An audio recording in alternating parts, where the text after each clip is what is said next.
الرحمن الرحیم.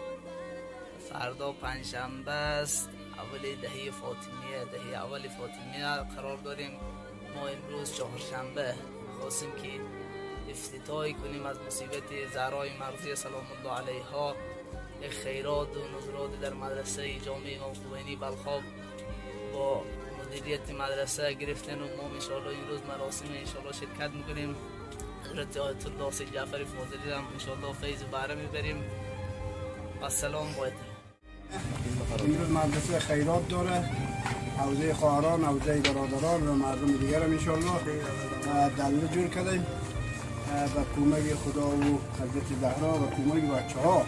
دلدل خود همین بچه ها جور کردیم انشاءالله، دیگه عرضی نداریم. بسیار یه پشت مولا را شکست، میخی در بدسینه زهرا نشست. فاطمیه شیعیان را به یاد آتش و دود می اندازد، فاطمیه مدینه را به یاد سیلی و غربت زهرا می اندازد. فردا روز پهلوی بیبی برای ایام فاطمیه امشب شهادت فاطمه زهراست.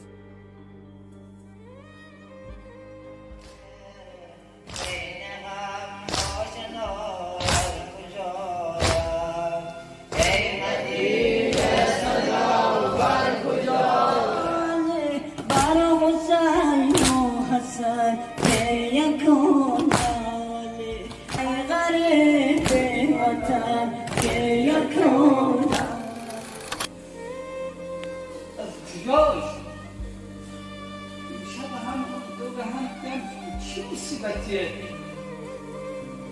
شب چی خبره؟ بچه های زهرا و فاطمه، بچه های زهرا علی چی میگن شب؟ همه شما مادر جمع شدن، ای دور مادر خرپانها میچرخن. زینب 4 ساله است، خدمتگار مادر. مادر خدمت میکنه، بار میچرخه، اما میگیرن در مظلومیت تطهیر جا. چی کردن امت رسول الله؟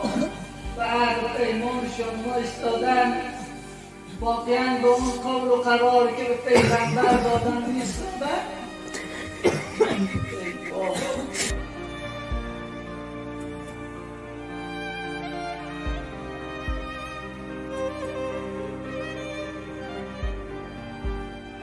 امروز گریه کنم، روز رحلت و شهاد.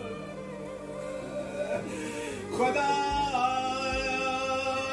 و صدا با دل علی چی کرد وقتی حسن و حسین آمد، خبر فوت مادرش رو برای